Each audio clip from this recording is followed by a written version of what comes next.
Welcome. Today we have Candice Malcolm with us. She's a Vancouver-born and raised author of Generation Screwed, her new book. Candice is the former Ontario Director of the Canadian Taxpayers Federation. She's also a columnist with the Toronto Sun, and her book today is about young people, the Millennials, and how they're basically, for lack of a better word, screwed by government debt. What's that's the major theme, would you not say? I think so, yeah. So the book is written for students and for millennials, people kind of just joining the economy, and kind of giving them a little bit of a wake-up call, looking at the math and the funding structure of government programs. You know, really, millennials are handed the bill for both yesterday's spending, yesterday's debt. Canada's debt is over $1 trillion now, but we're also on the hook for tomorrow's promises and tomorrow's spending shortfalls, which will be an even larger debt. It's kind of a sad story for millennials because they're already facing a tough economy, huge student debt, potentially, and then they're coming out into jobs that aren't quite as secure as they were for my generation and previous generations, perhaps. Well, yeah, and even, you know, the housing market, trying to get into the housing market the way our parents did. Sure. I think that there's a lot of problems that millennials are facing now, but I think that those are really just the tip of the iceberg compared to these structural shortfalls. You know, older generations didn't really, I mean, they paid their way certainly, and they do have all these entitlement programs that they're entitled to,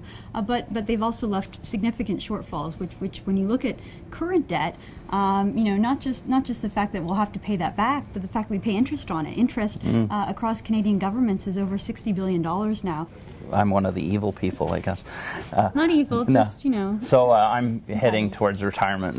You know, I'm starting to see that a little bit over the horizon. It's a little closer than for you, obviously.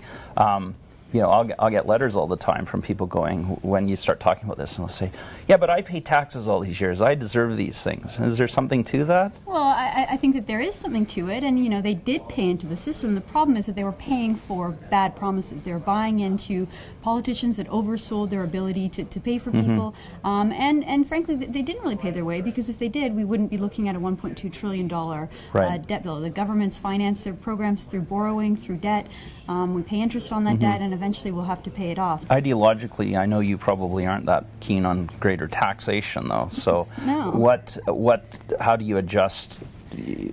Well, I think that, I mean, that you can't necessarily take more money, is my point. So do you give less and reduce these benefits? I think you'll get to the point where if you leave this problem and you just let it keep going, we'll get to the point where you only have two solutions. You can either drastically hike taxes or drastically reduce services. Right. I think both those options are bad. I think that we need to fix the problem before we get to that solution. I think it really boils down to, like I was talking about, more individualism. So rather than me putting all of my money into a big government pool and letting politicians and bureaucrats divvy it up, there should be much more accountability, transparency with where my money's going, and perhaps even an individualized approach. So, you know, I have my own healthcare funding, you know, a healthcare spending account.